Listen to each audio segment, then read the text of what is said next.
what is success for the Knicks, right? I, I've been watching ESPN lately and scratching my head because Stephen A. Smith and and RJ have been saying that if the Knicks don't get to the second round, it's seen as a failure. Um, I don't necessarily agree with that for numerous reasons, but I'll ask you, Dexter, what your thoughts on that is. If the Knicks do not get out of the second round, if the Knicks not make the second round, is that a failure to you? If they don't make the second round, is that a failure to me? Right. I'm gonna say no. I'm not gonna. I don't think it's a failure if they don't make the second round. I think it matters. I do think it matters how they look in the playoffs, right? Mm-hmm. Like if the Knicks play the Cavs, which I think many people expect them to, not locked yet, but many people expect them to. Let's say they get swept, or let's say it looks like they did 2 years ago against the Hawks. Failure. If the Knicks lose to the Cavs and it's a tough 6 or 7 game series, I don't think it's a failure. And here's why. I was in this. The Knicks are right now in the range of wins that I thought they could win this year. I thought they were a 42 to 44 win team, right? Right. They're likely to exceed that. They're probably going to win 46, 47, maybe even 48 games, possibly, right? Not many people were predicting that for the Knicks. Not many. I'm talking about it that high. I think there were other people with me that thought they could be above, 41, 42, 43, 44 wins. I think the way I look at this season is, what is the growth of this team? What is the culture of this team getting better? And I think that's right. And I think it does matter how they perform in the playoffs. I also would like to go on the record and say, I think the Knicks can beat the Cavs. I think it's a really good matchup for them. I think they can do it, but I don't think if they lose to the Cavs, it's a failure. I think, like I said, if they get smacked by the Cavs, definitely failure. They don't show up. Randle looks terrible in the postseason. Tibbs looks like he's outcoached. Then it's a failure. But I don't think if they lose, it's a failure, because I think if you make the playoffs 2 out of 3 years and you see some level of progress in how the team is growing, et cetera, I think that's fine. So I don't think it's they've got to win a round or it's a failure. I think this season in itself, to me, has been a success, because you have to look at where the Knicks are and where they're positioned for the future. They've got 2 players, one who made an all-star team in Randle, another one who could have been an all-star in Brunson, that I think many Knicks fans would agree with. Neither of those guys are on max salaries, okay? They still got all their assets, all right? Yes, fans would like to see RJ get to the next level. Fans would also like to see Obi Toppin get some more playing time. I understand all that. But some of y'all fans also wanted to see Cam Reddish get more playing time.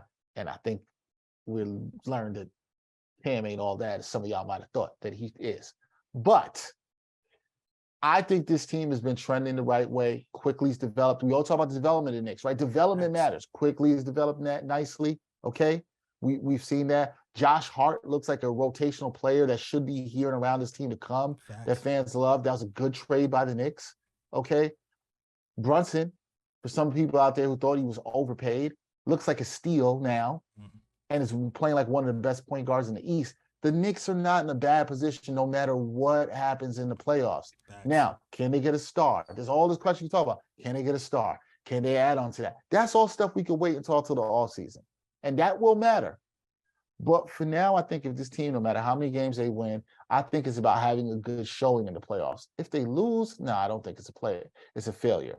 If they were a higher seed, guys, and they had like clear home court advantage, I might look at it differently. But as a 5 seed going into a winnable series that is probably close to a toss-up, nah, I can't call it a failure if they lose. I wouldn't say that. Yeah, unless they get smacked. I will have that caveat. Unless they get smacked, then I look at those.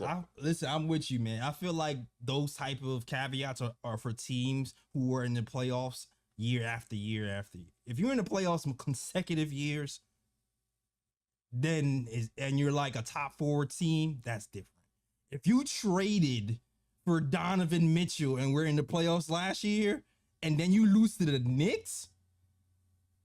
The Cavs look way crazier losing to us than we losing to the Cavs. Definitely. Like, definitely. And here's the thing: expectations change from year to year, or however you go. Now, I don't care what happens with the Knicks, even if they get smacked this year. I don't think they will, but even if they did, right? Next year, the expectations change for the Knicks. See, now next year, if they get back to the playoffs and they don't win, then it's a failure. Exactly. Yeah. So at some point, it's about you can give a team 2 out of 3 years to build culture, but then it comes to winning around. You make a great point, JL. It's the Cavs, right? They get to the play-in last year. They don't make the playoffs. They make a trade. They get Donovan Mitchell. If they lose to the Knicks, it's more egg on their face. You went and traded and got the superstar. You added to your young core without having to give that much up. You're expected to win. And now you haven't done that. But to be fair to that team, too, and I'm not making excuses for the Cavs, they don't really have much playoff experience. No. And this is part of the reason why I give the Knicks a really good, strong chance in that series. Then some of these Knicks got playoff experience a couple years ago against the Hawks. They know what it's like. Randle knows what it's like. Brunson definitely knows what it's like. And they might have an edge in that. So we'll see. Go ahead, Lee. I know you're shaking. I know you got your author fist. Go ahead. 99.9% disagree with Dexter. 99.9. Wow. I think this season, the regular season, has been an unmitigated success, like a fantastic success. There were only a few guys predicted a 50-burger. I was one of them, loudest and proudest from the get-go. I knew what Jalen Brunson would bring to this team. I knew having a point guard filled our biggest hole. I knew Tom Thibodeau had a relationship with Jalen Brunson. So I figured from my vantage point, another year of quickly IQ, Grimes, Mitch, RJ, a more focused Randle, that we would be a 50-win team and Tibbs would have his best coaching season as a Knicks head coach. All those things have came true. We could lose half the games from here into the playoffs, and it would still be a successful regular season. But with Tom Thibodeau coaching this team and the roster we have in place, regular seasons is not what Knicks fans are interested in. We're interested in the postseason. And judging by Tom Thibodeau's record with us, we got smacked, embarrassed, bamboozled, hoodwinked by the Atlanta Hawks in 2021. It was an outright embarrassment. We were the higher seed. We had home court advantage, and we lost in 5 games in an embarrassing fashion because Tom Thibodeau failed to adjust, failed to utilize the whole roster, and failed to make serious changes to the point guard position until it was too late. So if those type of things happen again to a team that even though they're higher seed than us, I believe we are better roster-wise, star-wise, bench-wise, starting 5-wise, and head coach-wise. Tom Thibodeau is a better coach than J.B. Bickerstaff. If we lose to them in the first round, it is an absolute failure. Okay, can I respond to that? Listen, I want to, but you're the guest, so go ahead, Dexter. Okay, Lee. And Lee disagrees with me 99.9%. So I'm going to say I disagree with you 99.9%. But I love you, Lee. Oh. No, so you're my Lee, guy. Here's my thing. And I'm saying these questions really seriously. I won't throw them out. You brought up the previous playoff thing, and you said Knicks fan. I want to misquote you here. You said Knicks fans have expectations about the playoffs. Is that you said they want to see results in the playoffs? Is that correct? Yeah. Yes. Okay. So my thing is that to Knicks Nation out here, you got to start from somewhere. Like the Knicks have not been good. They've been terrible for like 2 decades. They just got to the playoffs. This could be 2 playoff appearances in the last 3 years. Now we're talking about expectations in the playoffs. The Knicks, who have not accomplished anything. You got to crawl before you can walk, right? Now, I'm just to your point about Tibbs in 2021. I don't think that playoff loss is on Tibbs in the way you're putting it, right? Their starting point guard was Elfrid Payton. We were expecting Derrick Rose, who was fantastic trade pickup, to save the Knicks in that playoff series. Is Elfrid even in the league anymore? Like, come on. I think no, he's not in the league. Point guard play hurt us, Lee. You're not right. Point guard play hurt us. The fact that offensively the Knicks didn't have the skill set of players to target Trae Young, who's the worst defender in the league, hurt them in that series. Randle was terrible. RJ was not good in that. Can I kill those guys in their first place? No. They had a bad playoff series. I'm with you. The Knicks were bad top to bottom. I do not think that team is as skilled as this roster. And I think you'd agree with me on that, right? So from that standpoint, I kind of understand why you're saying, hey, I look at this roster compared to that roster. I might have higher expectations for that. I don't think you're wrong for that. I really don't. Well, I don't think any Knicks fan is wrong for that. Do I think that it's a failure if this roster doesn't win in the playoffs? I think what I guess want to turn that to you is, do we think that this team, and I'll let you have the floor for this, and Ryan, you too, I want to hear, and everybody else, do we think that this team is really ready to win a round in the playoffs? And if so, why? Hell yes. Okay. We have kids on this team, but we also have veterans. We have Jalen Brunson, who damn near won a series on his own last year against the Utah Jazz. Against who? Donovan Mitchell.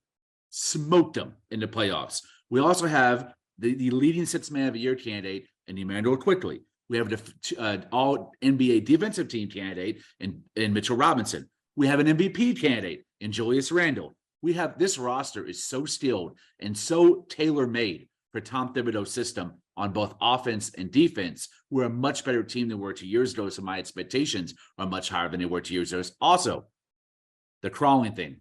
2 years ago, that was a crawling. So now we could have a puncher's chance at a team that, in my opinion, we're better than. If we were playing Milwaukee or Philly or Boston in the first round, I would be with you. I would say let's temper expectations. We're playing teams that are vying for a championship this season. Cleveland is not vying for a championship this season. They're waiting on Evan Mobley to reach his superstar potential, which he has. They're waiting on Jarrett Allen to develop an offensive game, which he has not. They're waiting on Garland and Mitchell to fully mesh, which he haven't. They're waiting on Isaac Okoro to develop any semblance of an offensive game, which he doesn't. We outmatched them, starting lineup, bench, stars, and coach. We should win this series. Don't look at the record. Look at the talent on the two teams. We should win. No excuse. I think they can win. I do agree with you, Lee. I think they can win. But I would ask you, if they lost it, so you're telling me if they lost a 7-game series to the Cavs, you would call it a failure? Yes. That's ridiculous. I'm sorry. Yes. I'm trying not to speak so much. Go ahead, Ryan. No, go ahead. I'm just having a discussion with Lee. No, Ryan hasn't spoken the whole time, so I'm going to dish it off to Ryan because I. Okay, so this back and forth was definitely entertaining between Lee and Dexter. So I'm just gonna add my 2 cents. Okay, because I agree with a lot of what Dexter said. I agree with a lot of what Lee said. I'm probably gonna combine it a bit together and formulate like what I think about this. So, okay. Going into the season, besides Lee and probably like a few other people, I don't think the expectations for the Knicks were really that high going into the season. Like me personally, I predicted 45 wins. I thought the Knicks would be like a 5, 6, 7 seed, which is around the seeding they are at the moment. So, I mean, that's what I expected from the Knicks. And going into the season, I wasn't expecting the Knicks to, even win a playoff series. Like going into the season, I would have been satisfied if the Knicks make the playoffs and at least had a strong showing in the first round. That's going into the season. Now, I am a believer that as the season goes on and you see what transpires, expectations change. And I think with the way the Knicks are playing at the moment, I cannot blame people for thinking that if the Knicks don't get by the first round, it's a disappointing season, because compared to the COVID team, you have to look at the team set up at the moment. The COVID team did not have a closer. We have a closer now, Jalen Brunson, like Lee said. This guy last season without Luka, he pretty much killed the Utah Jazz and pretty much propelled the Mavericks to the second round last year. So now the Knicks have a closer. So now all the pressure is not on Julius Randle to carry the team anymore. Now Julius Randle can play more of his game and not have to worry about carrying the team late in games. The roster is way more built than it was in the COVID season. And then if you look at the matchup between the Knicks and the Cavs, the Knicks match up very well against the Cavaliers. And if you watch the games this season, Knicks look like they can give the Cavaliers a run for their money. So I think it's reasonable to think that the Knicks can beat the Cavaliers. The only reason, but I'm also at the same time, I'm not going to say that if the Knicks lose to the Cavaliers is a disappointment, just for the simple fact that like, say for example, the Cavaliers are going to have home court advantage. Even though the Knicks are a very good road team this season, playoffs is a different beast. Cavaliers are going to have that home court advantage. So, like, say, for example, if the Knicks took the Cavaliers in 7 games and ended up losing in Cleveland, game 7, I'm not going to be too mad about that because I'm going to be like, you know what? They gave the Cavaliers a run for their money. They didn't have the home court advantage, and they fought with this team.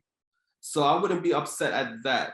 But like Dexter said, if the Knicks get smacked in like 4 or 5 games, then it's like, with the team you have, that shouldn't happen. So me personally, like, based on current expectations, should the Knicks make the second round? Yes, they should. But I'm also with Dexter where it's like, it depends on how the Knicks lose to the Cavaliers, if I would say this season is a disappointment or not. I think that's all I'm saying. It's like, I actually think some of the points that Lee makes are very valid. I want to be very clear on that. Like, I do think Lee makes great points about not just comparatively the roster being better to 2021, but I do think there's a fair argument that top to bottom, like Lee is saying, the roster is actually better than the Cavs and built to beat them, and it is a winnable series. I don't disagree with Lee in that at all. I think where we're probably just splitting hairs on this is that I'm kind of, as you broke down, Ryan, I just kind of like, hey, for me, it's about how it looks if they lose, right? Like, I think this is a winnable series. I think they can win. I think Lee makes fantastic points as why they probably should win, right? And the other point that you made, Ryan, about them being good on the road, and I was having this conversation with somebody else the other day, is that, look, and Lee kind of alluded to this too, the pressure is on the Cavs here, Facts. right? And you know what? The person was asking me, they said, hey, Dex, do you think it's better if the Knicks somehow had the home court advantage in this series against the Cavs, or they're actually the road team? And I was actually making kind of the argument that, it might be better for them being the road team because they played so well on the road. Can all of us concede this? Can we, and I think we'd be pumped if this happens, can we envision a scenario where the Knicks take one of the first 2 against the Cavs on the road? Now they're coming back to MSG. The fans are pumped up, okay? The fans are pumped up because we know what happened last time against the Hawks when we had the playoffs. I was there for Game 5 when they ended against the Hawks, right? All the fans were disappointed, but when the beginning of that game, man, it was rocking in MSG, okay? And if the Cavs have to come into an MSG for a Game 3, it's gonna be rocking. It's going to be rocking, and the pressure's on them. Yeah. So to me, it's a very fantastic. I don't think the Knicks are scared of the Cavs. And I think that matters for all the reasons Lee said. I think that the Knicks understand, and the points you made, Ryan, they have a closer this year.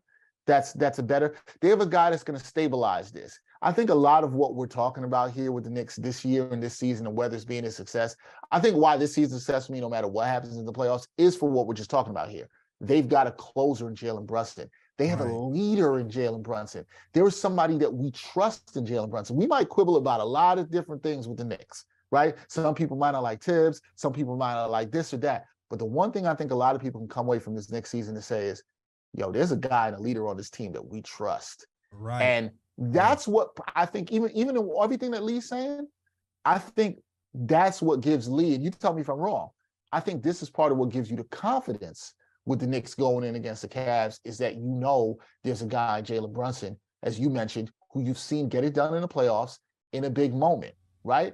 As much as I like Donovan Mitchell as a talent, Donovan Mitchell also has had some moments in the playoffs, it wasn't really him. I don't want to blame him. There's a lot more going on there in Utah, but he hasn't necessarily appeared to seem to rise to the occasion here. I don't think any of us doubt that come playoff time, Jalen Brunson ain't going to be scared of the moment. Right? Yeah. There might be some other dudes on the team you worry about, but Jalen Brunson, no. So I think the Knicks could definitely win this series. I just think I don't think it's a disappointment if they lose in 7 or something. I won't be disappointed if they lose in 7. It'll be sad, but I don't think I'll be disappointed. Yeah. Here's my thing. And listen, to me, a failure means this whole season was for nothing. When somebody says failure, it means, what was this for? We went through all of this for what? And when you look at where the Knicks are right now, if the Knicks end up losing to the Cavs in 6 games or 7 games, does that change the trajectory of the Knicks? Does that affect us long term? Does that affect our future in a negative way long term? No, because we have Jalen Brunson here. We have IQ, who developed this year into a 6th man of the year. You have Randle as MVP caliber. You have Mitch, even though he had a shaky game today, has had a great season. You have all these great things that happened that is a foundation for this year that we can use into next year. And for us to say all of that because of the series, that will be a failure, to me discredits all the work that's been put in for everybody that is on the team. So I cannot say this being a failure just evaporates all that work. Like I can't see it. Like it baffles my mind to even think that way. Will I be sad? Yes. Do I think the Knicks can kick the Cavs' ass? Absolutely. I do. I absolutely do. Because of the things that Lee laid out earlier. But to me, failure, that word failure, is too grand of a word to sit on to encapsulate our season. And that's why I can never get on board with that word. And that's why when Stephen A. Smith said it, I was looking like, oh, all right. And then freaking RJ, not the Bodman, not the Bodman. When RJ said it on, I was like, okay, now y'all bugging. Now, but so I don't know. Stephen A. Lee over here is agreeing with them. I don't know. I don't go with that. I wouldn't go that route. Oh, well, I'm going to have a rebuttal here. In the beginning, the very first thing I said was nothing can stop this season from being a success because they reached the expectation that I thought it was. I said 50. I think they'll probably end up with 46, 47. That's damn close to what I said and really far away from what the experts and analysts predicted us being 41, 42 wins, maybe even 38, which I thought with Jalen Brunson was insane. The regular season is not a failure, and it doesn't take anything away from the players' growth, maturation, and reaching their potential. It doesn't take anything away from the jump that IQ made or the jump that RJ is making being efficient around the basket. What it does affect is Tom Thibodeau as our head coach. If we lose in the playoffs because of a failure to adjust, a failure to change, a failure to try things on the fly, the chess match of coaching against a guy who's won 1 playoff game in his entire coaching career in JB Bickerstaff, has never won a series in his entire life, is a neophyte, as Clyde would say, as a coach.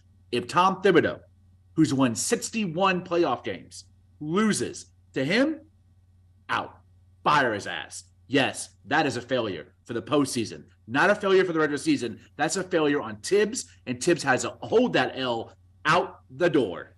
Changing the argument, but that's a whole different argument. No, that is my argument. That is my argument. Huh? That is my argument. You That said is my failure argument. of only the postseason, or you said failure? You're getting really particular right now on your word. It's a failure of the postseason. When I started this debate, when I rebutted to Dexter, I said, this is not a failure of the season. The season's been successful. It's the postseason that I care about, not the regular season. We met my expectations of the season. It's the postseason that I want to see Tibbs beat someone in the playoffs as a coach. So if he loses in 7 games to the Cavs, Tibbs, you would say fire Tibbs? Yes, 100%. Because he's had 2 options now. He's had 3 seasons. 1 where he missed the playoffs, 2 where he got bounced in the first round. And it's the Yeah, first time let's we find a actually have a coach real who can team. take what he's built and move on. And here's the thing, and I said this, I think the last time I was on here, I said I don't think it's a crazy idea to talk about maybe he's taking the Knicks as far as he can. Yeah. But to some degree, I'm going to just play devil's advocate against myself. If he's taken the team to the playoffs 2 out of the last 3 years, in his only 3 years coaching, and this franchise hasn't really done diddly squat in all this time, that man is a success in itself to do that. Like what he has done is successful because a lot of people come before him and haven't done that. And no offense, but like where is Knicks Nation to raise their standards so high when this team has not accomplished anything? That's my only thing. It depends on what team you're talking about. Courtney Lee, Joakim Noah, that team, yeah. But this team with an MVP candidate, Jalen Brunson, Defensive Player of the Year, a Sixth Man of the Year candidate, this is way better than anything we've had in the past. You can't have that recency bias just because we're good now that Tibbs is doing something miraculous. But what about the fact that they're playing in the tough East? They're playing in the tougher conference, right? Like that has to factor too in the expectations. You know what I'm saying? It's like this is a tough conference. And listen, Lee, if you're saying that this is a winnable round, and I think you're obviously a logical Knicks fan that would say, hey, if they got to the next round, they had to play whoever it might be. They got to play Milwaukee. I think you'd say and they get smacked by Milwaukee. I think you'd still say, hey, you'd say it's a successful playoff run. Yes. I just think I think it's a lot. I understand what you're saying, but I think that it's a lot to put it on Tibbs for one thing. If it comes down to a game 7 and they lose on some fluke Allen Houston against Miami in 99 like shot, you're gonna fire Tibbs because of that? What you just described is an anomaly. Yeah. If we lose on an anomaly, no. I'm not going to say fire Tibbs. He said I'm going to understand the 6 context or 7 of the moment. games we lose, he's firing Tibbs. My thing is this. We've been complaining about Tibbs' lack of adjustments all season. But not even all season, all last season. Quietly this season, even when a lot of Knicks fans did not want to give him credit, and I've said it even on this show, even to you, Lee, Tibbs has made adjustments. They haven't always had wins with the adjustments, but he tried Cam. He benched Derrick Rose. He started Quentin Grimes. He's win small certain times in the game, even though we've been terrible. Even looking at the numbers, we've been terrible every time we've been small. We went from stop doing drop coverage so much and playing up on the 3-point line. He's been adjusting all year, but he hasn't been getting the credit because all the adjustments haven't led to wins. So for you to complain that once we get to the playoffs and we lose in 6 games and says he doesn't adjust, I think it's unfair. You know who has given him credit? Me. For the last 2 months, I've been on this podcast giving Tibbs his flowers. Versus the Heat. Giving him his flowers. There was a point where he made legitimate changes to the roster and his offensive and defensive tactical approach to games, game by game. And I gave him his flowers. I've sat here and said the fire Tibbs signs in my closet, collecting dust. I opened the show saying Tibbs coached a hell of a game in wins and losses. But this is a regular season. I want to see it against a 7-game series where a team you can scheme for 7 games in a row, the same rotations against the same coach. That's what I want to see. I know what Tibbs can give me in the regular season. He won 47 games with the T-Wolves, brought him to the playoffs for the first times in almost 20 years. I know what he can do. I want to see it in the playoffs. That's it. Lee, I love you. But the last time Dexter was here, February 2nd, Knicks versus Miami, we won the game. Dexter was here. You was grinning about firing Tibbs. That game, after we won, we were 3 games over 500. I remember that conversation. I remember the conversation when the Knicks played the Bucks, and me and Ryan G were telling you that we don't have the bench right now to compete with the Bucks, and it is more of a talent thing with the bench. You were screaming, fire Tibbs. There's certain times when you scream fire Tibbs where it did not make sense, and I was pointing out to you there's adjustments being made, but we still have a talent issue off the bench, and you fought me on it. -40, our bench, IQ McBride, RJ Obi Sims. -4.5, IQ McBride, RJ Obi Ihart. Plus 13, just by switching McBride from Ihart. Just by switching McBride with Hart. So what I'm telling you is it's not hasn't always been Tibbs' fault, but I feel like you kind of leaning on that a little bit too much, and you have been waving the Tibbs flag lately, but it has not been as much as you claim. You've been saying fire Tibbs for like 2.5 months, and you started to convert after All-Star break. It's categorically false to say when Dexter was on here, I was grinning saying fire Tibbs. When Dexter was on here, I said I didn't want to talk about firing Tibbs. I didn't want to talk about firing Tibbs. Y'all brought it up, so we had the discussion. I have not wanted to talk about firing Tibbs because we're on a winning streak over 500. It's absurd. And it's manic to talk about firing Tibbs when we're winning. I want to talk about firing Tibbs when we're losing situations where we should be winning. And I only talk about that when the playoffs come around. Let me just say this, and then I got to take off in a second. Okay. But Tibbs, you brought up Tibbs, 47 wins. I saw somebody in the chat say Tibbs is the best coach that Knicks have had since Jeff Van Gundy. That person is right. They are right. I'll give salute to that. I'm sorry if I didn't get your name on that, but that person is right. And we saw what this man did with the Bulls. I sometimes think Tibbs doesn't get enough credit for that. I like to be clear. I'm not 100. I don't think Tibbs is the perfect coach. I don't think anybody's the perfect coach. Does Tibbs have his flaws? And some of the flaws, Lee and I have talked about this off camera stuff that we both agree with on some of the flaws for Tibbs. I guess what I wanted to ask Lee and set this up before I leave is, you said, and JL, you talked about this too, Tibbs has made adjustments. Every adjustment a coach makes isn't going to work, and I think we all know that.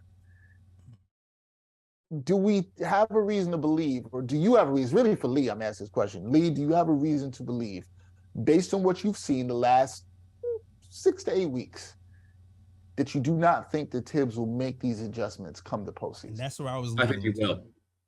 I think he will, 100%. I think he will. I think he will outcoach JB Bickerstaff. I think he will prove that he will have his best coaching season, best postseason as a coach with the New York Knicks, because the Cavs are in the matchup. There's a bunch of the Celtics. I might not say that, but against the Cavs, I think he will adjust. And I think we will beat them in 6 games.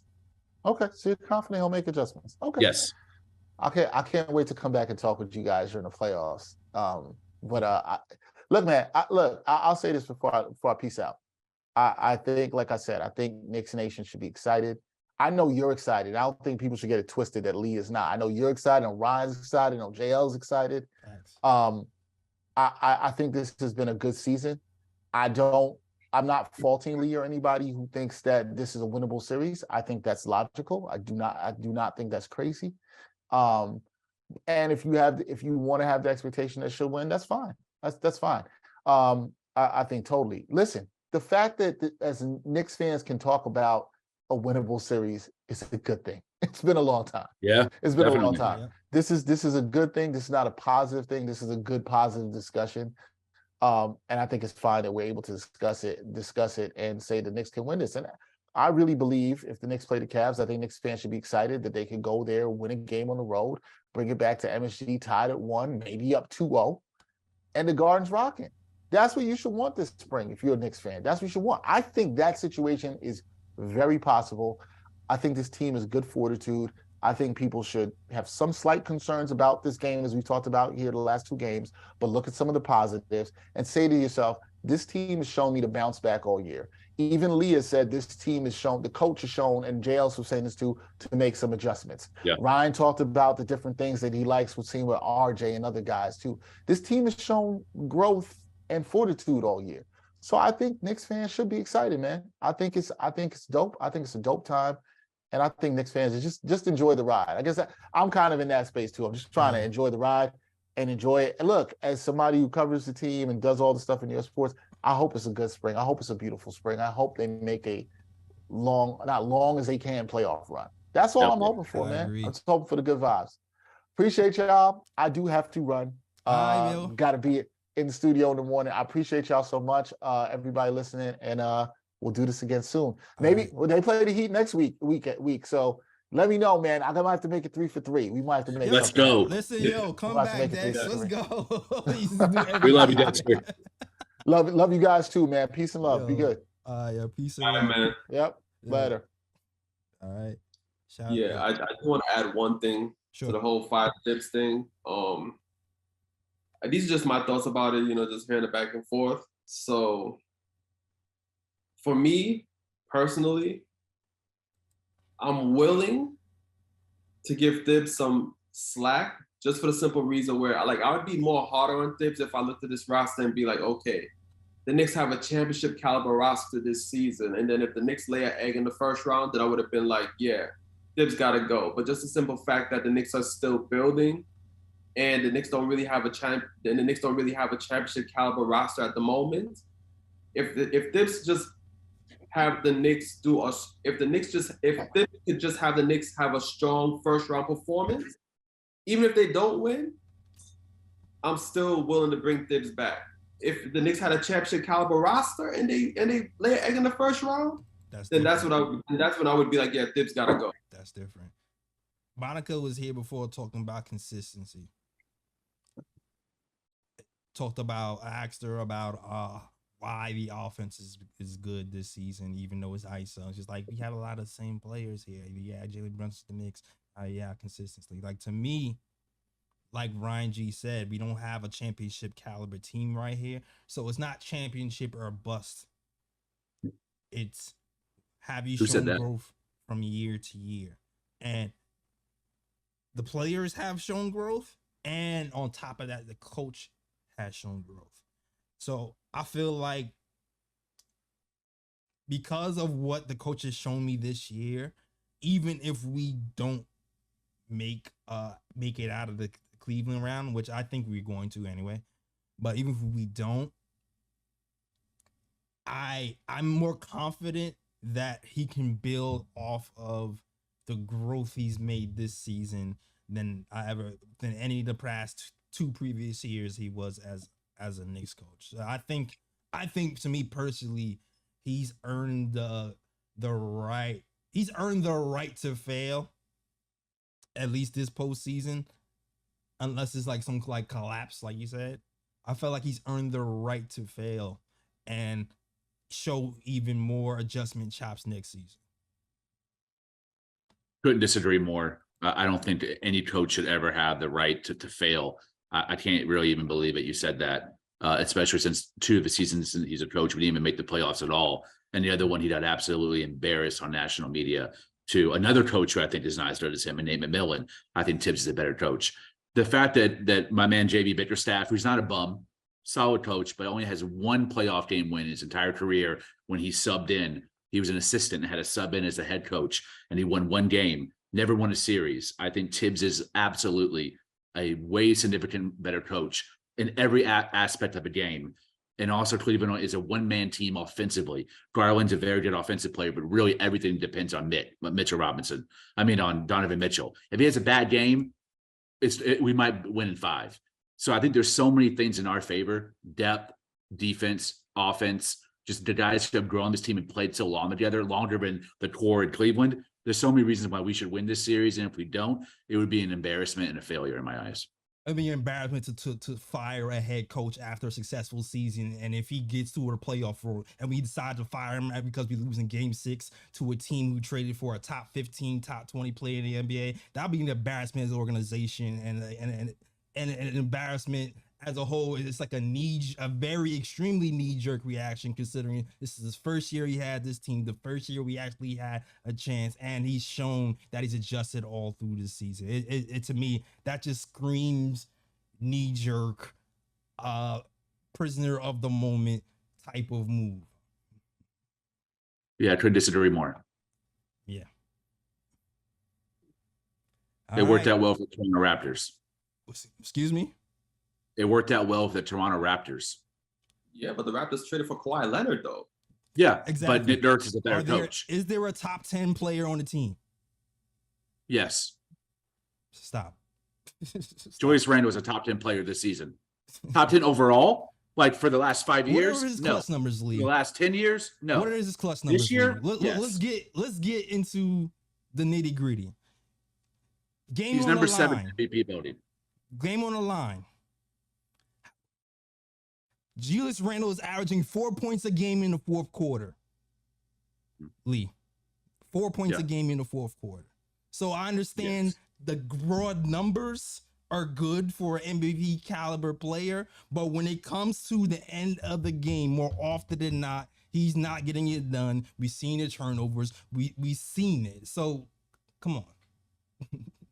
What's the question? Jalen Brunson's averaging 5.4 in the fourth quarter. But he's a point guard. How many point guards can carry a team? Derrick Rose was one of the greatest point guards. Huh? Steph Curry? Steph Curry is an anomaly because the Golden State Warriors run a system in which They utilize his direct strength when he's running around like a madman. There is nobody else outside of Steph Curry who is that size, who utilizes the offense that way in the NBA, who's been successful. Usually, when you come to championship teams, when it comes down to slower, grind them out offense, you need to throw it to a guy who is a wing or a big guy, because he can withstand the pounding and you can't trap him like you can the smaller guard. Unless freaking Jalen Brunson starts shooting half court Steph Curry threes, is not going to be the same, because at the end of the day, like you seen today, like we've seen all season, when he start to trap him, he has to give up the ball. They did the same thing to Derrick Rose. They did the same thing to Dame Lillard. That's why Dame Lillard even started shooting threes from half court to stop that. And that's why you need big wings and big power forwards who are clutch. And right now, Julius Randle is not clutch. No, good thing we have Jalen Brunson. You just did not hear anything I just said, huh? Did you just hear me say anything? I've seen Jalen Brunson in the playoffs. Huh? I saw Jalen Brunson in the playoffs last year. I said he was clutch as hell. He had no problem beating the Jazz or the Suns. No problem at all. Okay. Did they win a championship? They went to the West Conference Finals. Did they win a championship? They went to the West Conference. The team that won a championship had Steph Curry. Name me a person outside of Steph Curry who's a small guard who led a team to a championship without the assistance of a huge wing. Chauncey Billups. Without assistance of a big wing. Chauncey Billups. Without the assistance Tayshaun Prince is a superstar now. Tayshaun Prince is a superstar. Chauncey Billups. Isaiah Thomas. Yeah. Should I keep going? Isaiah Thomas, yeah. Should I keep going? Tony Parker, no big wing. Dwayne Wade, no big wing. Yeah, Shaq. They have big men to go to. Just gave you five. You can diversify. Yeah, you can diversify with the Knicks too. And the Cavs. We ain't talking about the Bucks, bro. We're talking about the Cavs.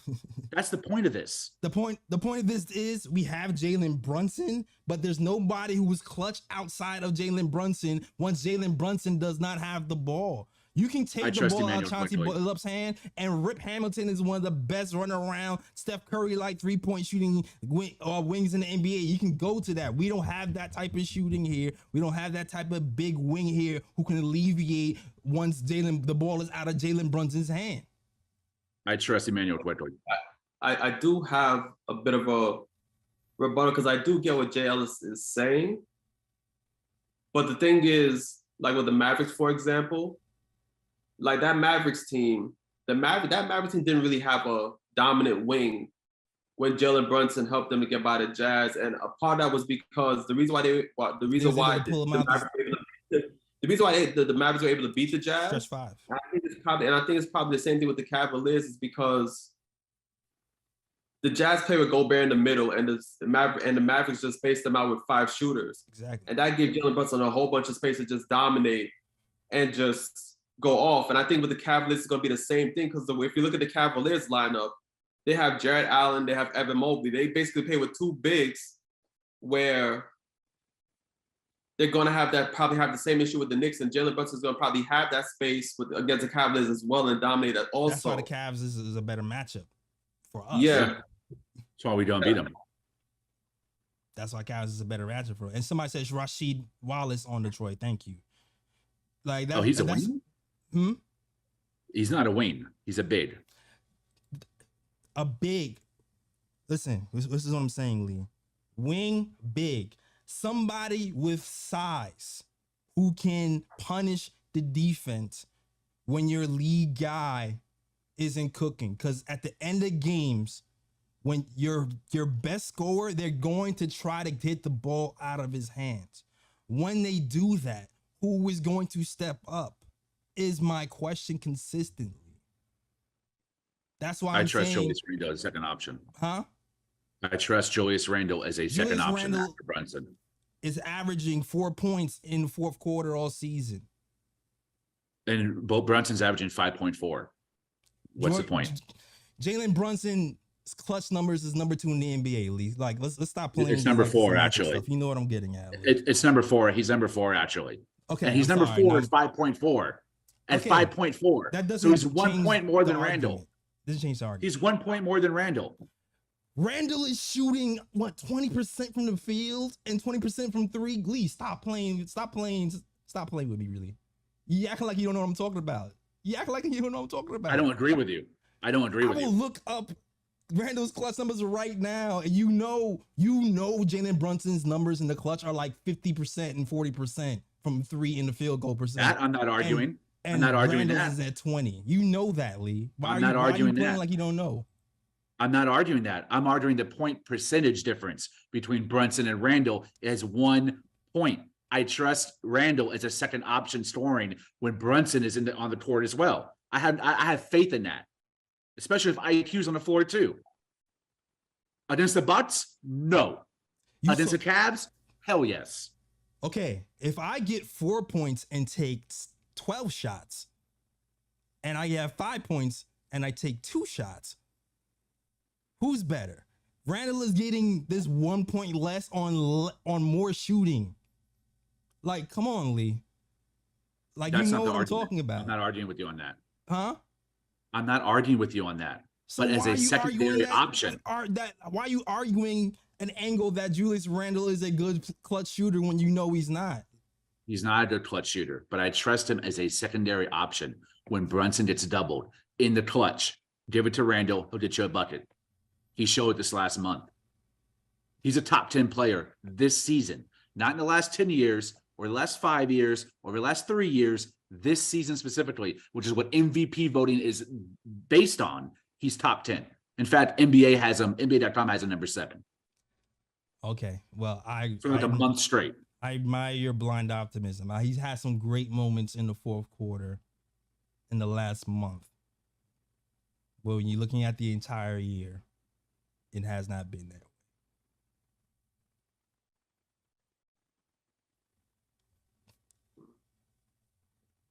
Salute to the chat.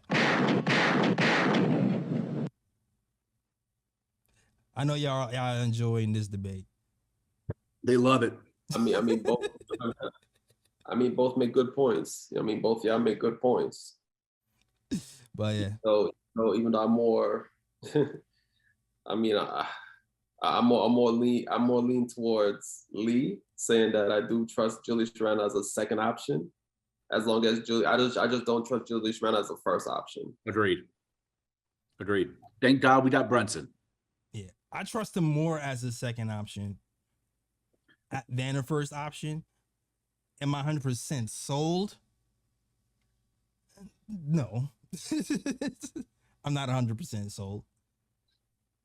You know what's great? What I really love about this, and I think we can all agree on this, is the guy that Brunson's going to be cooking this playoffs is a guy he cooked in last playoffs against the Utah Jazz. He has a great track record playing Donovan Mitchell. Great track record. They're a one-man team. We are not a one-man team. We're a team. Yeah. And you know what else, too? I was thinking about this the other day, the loss to the Timberwolves. Right? Game is on the line. We have Brunson here cooking.